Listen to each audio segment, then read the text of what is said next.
Hey guys, welcome to Scholarshare. My name is I'm a Java developer.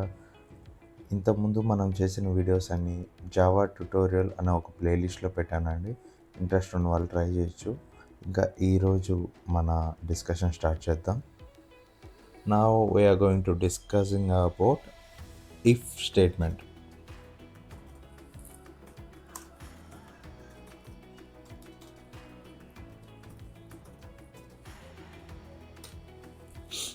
So మనం if statement గురించి మాట్లాడుకుందామండి. If statement ఎలా ఉంటుందంటే, మనం ఏదైనా ఒక నెంబర్ని ఆర్ ఒక స్టేట్మెంట్ కంపేర్ చేస్తూ అది మనకి ఓకే అనుకుంటే దాని అవుట్పుట్ ప్రింట్ చేయడానికి, ఓకే కాదనుకుంటే వేరొక అవుట్పుట్ ప్రింట్ చేయడానికి, అలాంటి కేసెస్లో ఇఫ్ స్టేట్మెంట్ అనేది చాలా బాగా యూజ్ అవుతుంది. సో ఒక ఎగ్జాంపుల్ మనం ఇప్పుడు తీసుకుంటే, ఒక ఏజ్ అనేది 18 పైన ఉన్నామా లేదా ఇలాంటి వాటిని కనుక్కోవడానికి కూడా ఇఫ్ యూజ్ చేయొచ్చు. సో స్టేట్మెంట్ సింటాక్స్ ఎలా ఉంటుందంటే, ఇఫ్ అనే వర్డ్ ఉంటుంది, అందులో మనం కండిషన్ రాయాల్సి ఉంటుంది. ముందుగా మనం అయితే ఒక వేరియబుల్ క్రియేట్ చేసుకుందాం. ఇంట్ ఇంతకుముందు చెప్పినట్టే age equals to 20 or 25. So అంటే మన ఏజ్ ఇచ్చుకుందామండి. ఎగ్జాంపుల్ 25 అని ఇచ్చాను. సో ఇప్పుడు మామూలుగా ఏజ్ లిమిట్ ఎంత ఉండాలి?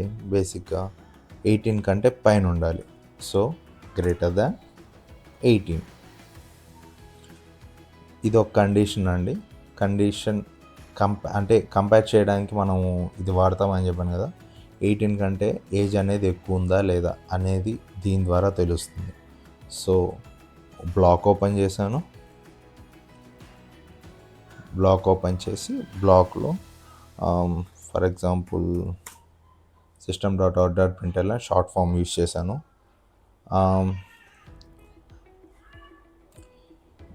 యు ఆర్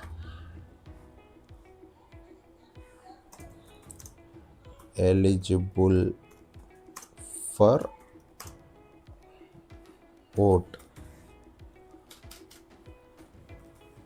సో మీరు ఓట్కి ఎలిజిబుల్ అని ఇచ్చాను.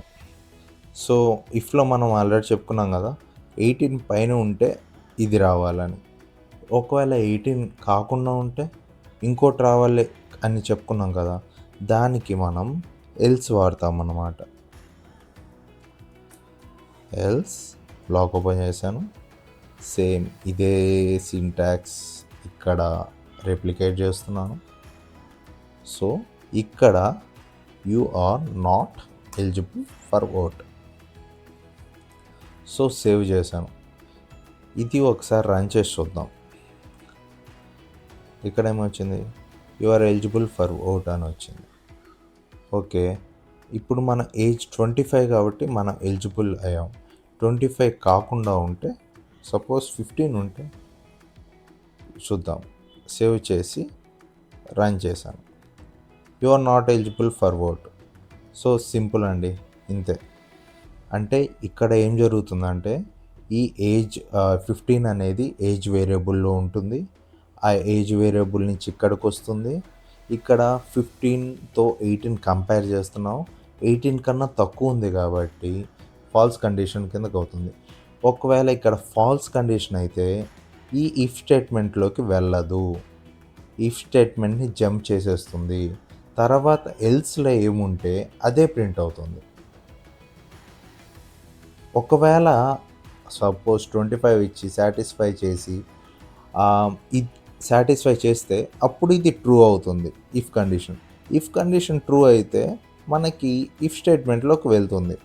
ఇఫ్ స్టేట్మెంట్లోకి ఒక్కసారి వెళ్తే ఇంకా ఎల్స్ పట్టించుకోదు, ఎల్స్ లోపలికి వెళ్ళదు.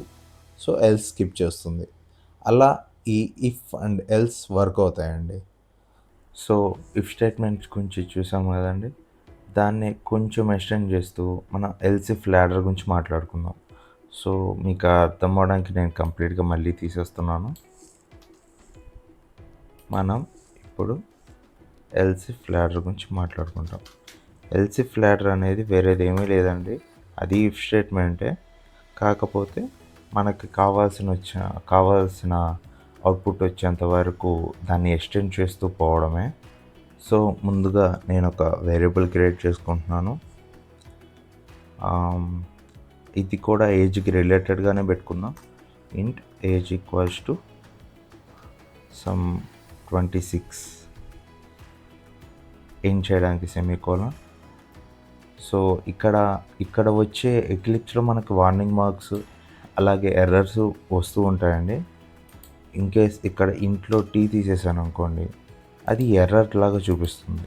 ఆ ఎర్రర్ మార్క్స్ పైన మీరు హోవర్ చేస్తే మీకు ఆ ఎర్రర్ ఎందుకు వచ్చింది అనేది ఒక హింట్స్ లాగా ఇస్తుంది. సో ఇప్పుడు ఇంట్ పెట్టినప్పుడు మనకు వార్నింగ్ వచ్చింది. ఏం వార్నింగ్ వచ్చిందంటే the local variable age is not used. ఈ వేరియబుల్ని మనం యూజ్ చేసుకోలేదు అని వచ్చింది. ప్రస్తుతానికి అది మనం పట్టించుకోవట్లేదు, ఎందుకంటే తర్వాత మనం దాన్ని యూజ్ చేసుకుంటాం కాబట్టి. సో ముందుగా నేను ఇఫ్ స్టేట్మెంట్ రాస్తున్నాను. If parenthesis and age less than 18. Age 18 కన్నా తక్కువ ఉండే వాళ్ళని ఏమంటారు, సింపుల్గా అలా ఇస్తున్నానండి. సో సిస్ అవుట్ అని ఇచ్చి కంట్రోల్ స్పేస్ ప్రెస్ చేస్తే మనకు system.out.println స్టేట్మెంట్ షార్ట్కట్ లాగా వచ్చేస్తుంది. సో వీళ్ళని ఏమంటారు, టీనేజర్స్, ప్రస్తుతానికి టీనేజర్స్ అంటారు అనుకుందామండి. సో ఇక్కడ మనం అది ఎలా ప్రింట్ చేయాలి అంటే, ఇంతకుముందు మనం హలో వరల్డ్ దాంట్లో చూసినట్టే యాజ్ ఇట్ ఈస్, అంటే స్ట్రింగ్స్ అన్నిటినీ, అంటే ఒక నేమ్స్ అలాంటివన్నిటినీ మనం డబుల్ కొటేషన్స్లోనే మెన్షన్ చేయాలి. ఎందుకంటే డబుల్ కొటేషన్స్లో మెన్షన్ చేయకపోతే అది ఇంట్ కానీ ఇంకేదైనా కానీ అని అది మిస్అండర్స్టాండ్ చేసుకునే అవకాశం ఉంది. సో ఖచ్చితంగా మన స్ట్రింగ్స్ అన్నిటినీ డబుల్ కొటేషన్స్లోనే మెన్షన్ చేయాలి. సో ఇందులో నేను టీనేజర్స్ అని రాస్తున్నాను. సో మామూలుగా ఎల్సిఫ్ అంటే ఏమనుకున్నామండి, ఇక్కడ ఎల్స్ పెట్టేసి మామూలుగా ఎల్స్లో ఏం చేస్తామండి, ఇఫ్లో ఏదైనా కండిషన్ రాసి అది ట్రూ అయితేనే ఇఫ్లో ఉండే స్టేట్మెంట్ ఏం రాస్తామో అది అవుట్పుట్ రావాలని ఇచ్చుకుంటాం. అలా ఇది ఫెయిల్ అయినప్పుడు ఇఫ్లోది రాకుండా ఎల్స్లోది రావడానికి ఇస్తాం. అలా కాకుండా ఇప్పుడు ఎల్స్ పక్కన ఇంకో ఇఫ్ పెట్టుకొని ఇక్కడ కూడా ఒక కండిషన్ రాసుకోవచ్చు.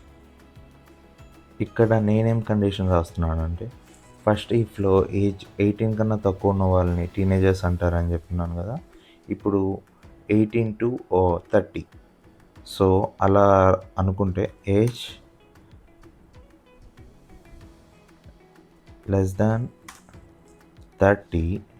సో ఏజ్ లెస్ దాన్ 30 కన్నా వయసు తక్కువ ఉన్న వాళ్ళని సింపుల్గా ఏమంటారో అలా ఇచ్చుకుందాం.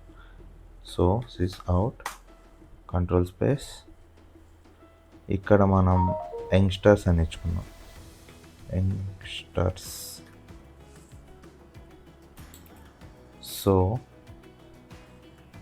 ఇక్కడితో అయిపోలేదు, ఇంకా దీన్ని పెంచుకుంటూ పోవచ్చు మన యూజ్ని బట్టి. ఎల్స్ ఇఫ్ మళ్ళీ సో ఏజ్ లెస్ దాన్ 60 కన్నా తక్కువ ఉన్న వాళ్ళని ఏమంటారు, అడల్ట్స్ అంటారు అనుకున్నాం. బేసిక్గా అడల్ట్స్ అనేది ఇచ్చుకుంటాం. So adults. అలాగే ఇంకొక స్టేట్మెంట్ రాసుకుందాం. ఈసారి ఎల్స్ కాకుండా ఎల్స్ పెట్టేసుకుందాం. ఎల్స్లో సేమ్ ఇదే కాపీ చేద్దాం, పేస్ట్, అండ్ ఇక్కడ మనం ఓల్డ్ అని ఇచ్చుకుందాం. సో బేసిక్గా ఇక్కడ ఏం రాసుకున్నాం, 18 కంటే తక్కువ ఉన్న వాళ్ళని టీనేజర్స్, 30 కంటే తక్కువ ఉన్న వాళ్ళని యంగ్స్టర్స్, 60 కంటే తక్కువ ఉన్న వాళ్ళని అడల్ట్స్. ఈ 3 సినారియోస్ కాకుండా ఇది ఎలా వర్క్ అవుతుందంటే, ఈ ఎల్సిఫ్లో ఒక లిమిట్ అంటూ పెట్టాం, మనం ఒక కండిషన్ పెట్టాం. సో ఇది సాటిస్ఫై చేయకుండా ఇది చేయకుండా ఈ 3 కండిషన్స్‌ని సాటిస్ఫై చేయనప్పుడు మనకు ఆటోమేటిక్‌గా ఎల్స్‌లో ఏముందో అది ప్రింట్ అవుతుంది. అలా వర్క్ అవుతుంది. ఒకసారి ఎగ్జిక్యూట్ చేసి చూద్దాం. మనకు అవుట్‌పుట్ యంగ్‌స్టర్స్ వచ్చింది. సో, యంగ్‌స్టర్స్ ఎందుకొచ్చింది? ఎందుకంటే మనం ఇచ్చిన ఏజ్ 26, 30 కన్నా తక్కువ కాబట్టి ఈ కండిషన్ సాటిస్ఫై అయ్యి మనకి యంగ్‌స్టర్స్ వచ్చింది. ఫర్ ఎగ్జాంపుల్ 56 ఇచ్చి చూద్దాం. Save and run. అడల్ట్స్ వచ్చింది. అలాగే ఈ 56 కూడా కాకుండా 63 ఇద్దాం. ఎందుకంటే 63 మనకి ఇక్కడ ఏ కండిషన్ సాటిస్ఫై చేయట్లేదు. ఇప్పుడేమొస్తదో చూద్దాం. ఓల్డ్ వచ్చింది. ఎందుకని ఓల్డ్ వచ్చింది? ఇందులో ఏ కండిషన్ సాటిస్ఫై చేయట్లేదు కాబట్టి బేసిక్‌గా మనకి ఎల్స్ అనేదే ప్రింట్ అవుతుంది. సో, అలా ఈ ఎల్స్ ఇఫ్ లాడర్ వర్క్ అవుతుందండి. టీనేజర్స్‌ని కూడా ఒకసారి టెస్ట్ చేసి చూద్దాం. 15 ఏజ్ ఇచ్చాను. రన్ చేస్తున్నాను. టీనేజర్స్. సో, అలా ఈ ఎల్స్ ఇఫ్ లాడర్ వర్క్ అవుతుంది.